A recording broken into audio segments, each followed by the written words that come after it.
बिस्मिल्लाहिर्रहमानिर्रहीम। अस्सलाम वालेकुम। Welcome back to reaction channel guys. मैं हूँ देवाशीष और ये है ओपन।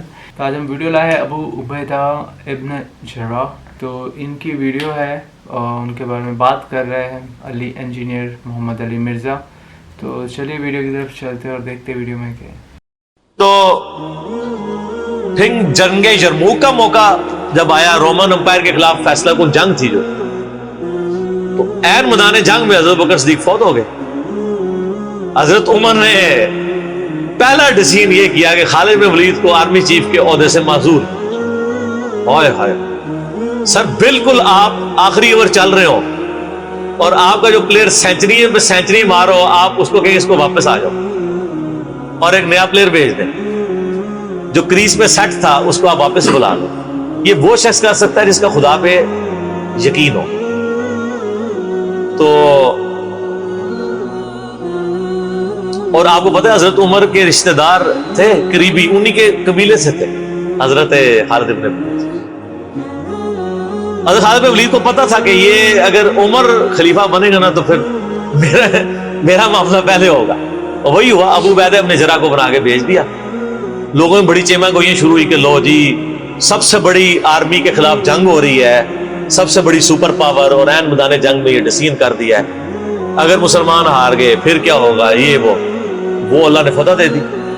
फतह हुई तो अब जब लोग आके मुबारक बातें पेश कर रहे हैं, फिर हजरत उमर ने आके मस्जिद नबी में खुतबा दिया। उन्होंने कहा खुदा के लिए मैं तुमसे यही तो चीज खत्म करना चाहता था कि ये फतूहात खालिद की वजह से नहीं हो रही, रब्बे खालिद की वजह से हो रही है। कल को खालिद नहीं रहेगा तो तुम क्या समझोगे कि इस्लाम खत्म हो जाएगा? इस्लाम ने तो आगे चलना है, ठीक है। फिर उन्होंने कहा मेरी दूसरी हिकमत यह थी कि मुझे पता है कि अब ये रोमन अंपायर मुसलमानों के पास आ जाएगी, बैतुल मक़दिस भी फतह हो गया फिर बाद में। तो खालिद इब्न वलीद जो है ये जंग की फील्ड का मास्टर है, और जब कोई इलाका फतह हो जाता है फिर किसी जंगजू की वहां गवर्नर लगाने की जरूरत नहीं होती, बल्कि किसी ऐसे शख्स को गवर्नर लगाने की जरूरत होती है जो ह्यूमन इंस्टिंक्ट से वाकिफ हो, जिसको ह्यूमन मैनेजमेंट आती हो। तो खालिद तो हमेशा तलवार के साथ ही खेला है, इसको ह्यूमन मैनेजमेंट नहीं आती। तो मैंने उस शख्स का इंतखाब किया है जिसको सबसे ज्यादा रसूल सल्लल्लाहु अलैहि वसल्लम की सोहबत का शर्फ हासिल है। और बुखारी मुस्लिम में हदीस है कि नबी अलैहिस्सलाम ने फरमाया कि हर नबी के साथ एक अमीन होता है, और मेरा अमीन जो है वो अबू उबैदा इब्न जर्राह है। उनको फिर यानी यरमूक में हजरत उमर ने यानी आर्मी चीफ लगाया और फतह हुई। उसके बाद बैतुल मक़दिस भी फतह हो गया, क्योंकि अबू उबैदा जो है वो शुरू के मुसलमानों में से, मक्की दौर के। अब बाद में लोगों को इस्लाम सिखाना था तो ऐसे बंदे की जरूरत थी। तो फिर हजरत उमर आपको पता है ना, दौरे पे भी गए थे बैतुल मक़दिस की चाबियां लेने के लिए। तो वहां पे कई वाकयात हैं, उनमें से एक जो वाकया अबू उबैदा का जो कि जिक्र हुआ है, तो उसके बाद हजरत उमर अबू उबैदा को कहते हैं मुझे अपने अब आप ऑफिस में ले चलो।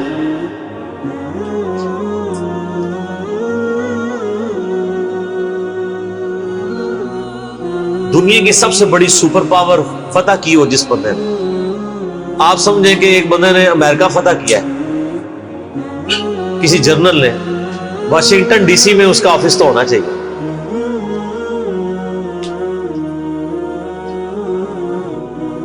हजरत उमर रज़ियल्लाहु तआला अन्हु को अबू उबैदा जब अपने यानी ऑफिस में लेके गए तो ऑफिस क्या था, उसी किले का एक पुराना सा कमरा जिसके एक कोने के ऊपर मुसल्ला बिछा हुआ है, एक वुजू की जगह है, लोटा पड़ा हुआ है। ये कुल कायनात है। उस ऑफिस की जो सबसे बड़ी सुपर पावर को जिस बंदे ने गिराया, अबू उबैदा इब्न जर्राह ने। हजरत उमर रज़ियल्लाहु तआला अन्हु की आंखों में आंसू आ गए। उन्होंने फरमाया कि दुनिया ने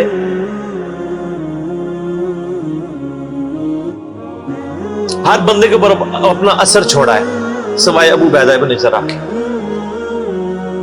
दुनिया से शिकस्त नहीं दे सकी। दुनिया से मुराद दुनिया की मोहब्बत। हर बंदे ने अपना हिस्सा ले लिया। इसलिए आपको पता है ना कि हजरत उमर अपने दौरे खिलाफत में ابو عبیدہ ابن جراح کو بار بار خط لکھتے رہے کہ آپ ادھر آ جائیں، کیونکہ حضرت عمر چاہتے تھے کہ میں اپنے والد کو خلیفہ نامزد کروں، اس لیے کہ وہ امین الامت ہے۔ لیکن وہ پھر حضرت عمر کے دور میں طاعون کے مرض میں وبا جو پھیلی تھی شام میں، اس میں وہ پھر شہید ہو گئے، اور وہی ان کا پھر وہ قبر بن گئی۔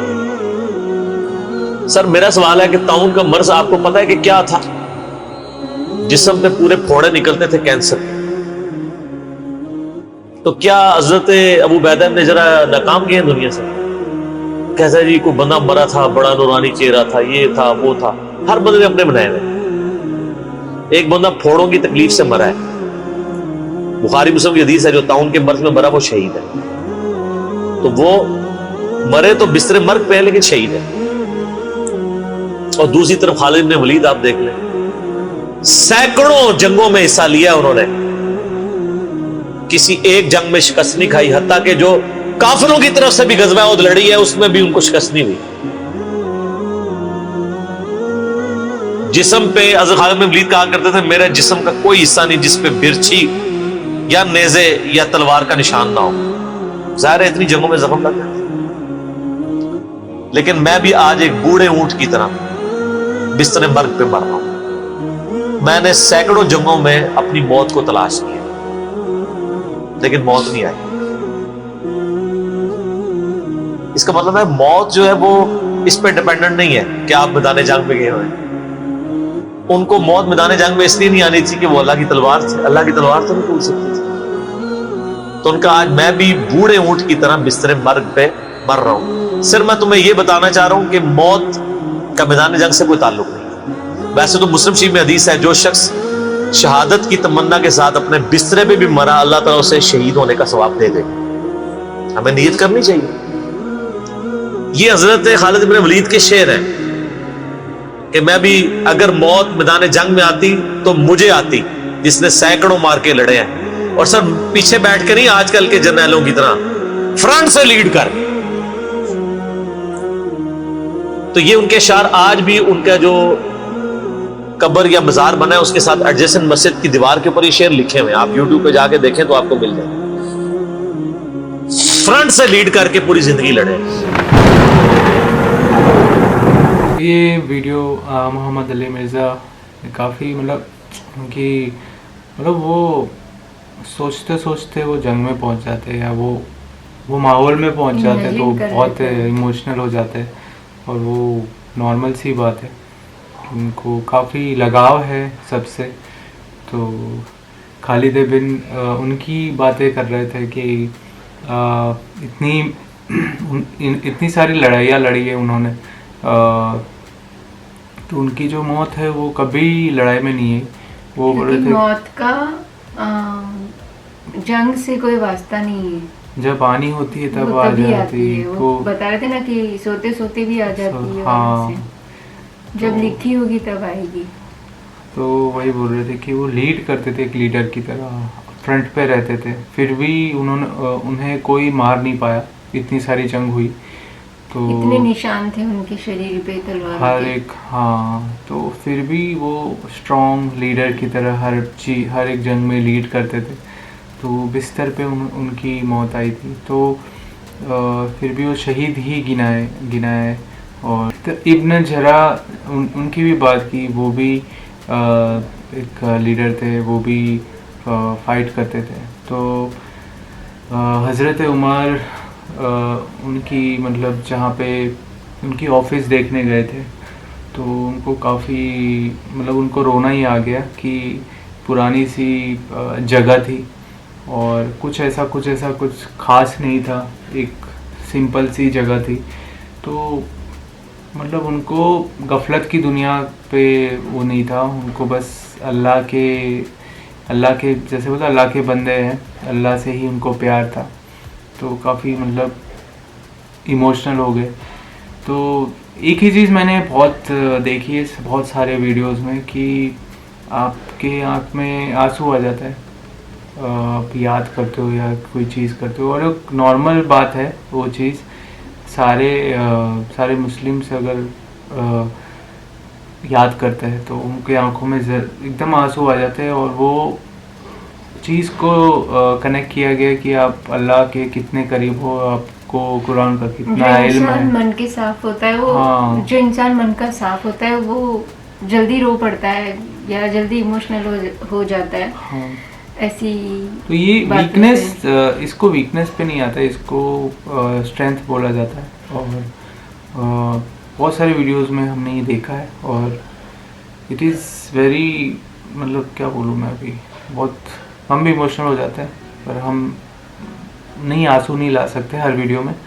तो ठीक है, अच्छा लगा है वीडियो सुन के और काफ़ी नॉलेज बढ़ी इस वीडियो के थ्रू, काफ़ी अच्छा लगता है सुनना। और मोहम्मद अली मिर्ज़ा की इसलिए हम वीडियो सुनते हैं कि वो हमें उनसे ज़्यादा कनेक्शन मिलता है ना। तो ठीक है, ये था हमारा रिएक्शन आज का, और कैसा लगा हमारा रिएक्शन ज़रूर लाइक शेयर और सब्सक्राइब करके आप ज़रूर बताना। और मिलते हैं अगले वीडियो में, तब तक के लिए अल्लाह हाफिज़, खुदा हाफिज़, अल्लाह हाफ़िज़, खुदा शुक्रान।